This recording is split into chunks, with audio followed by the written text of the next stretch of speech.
سادة يلا. She is head of the A330neo program.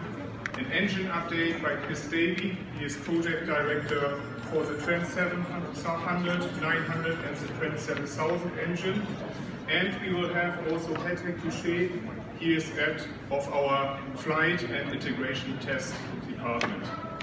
Each presentation will be followed by a Q&A session, and of course you will find on your USB key here in the room a full press kit with backgrounders, photos, videos, and also material will be uploaded in real time on airbus.com as we go along.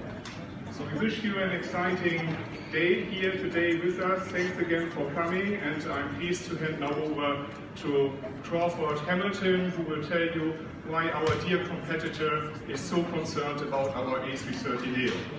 Crawford, floor to you.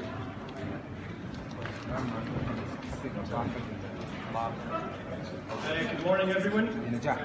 It's great to be here as we're kind of poised, a bit like the 330 there in the picture, on the cusp of what we see as a really exciting time for us here at Airbus, the broader A330 community, with the new generation A330neo. Over the last 10 years, Airbus has been reinventing its family of aircraft.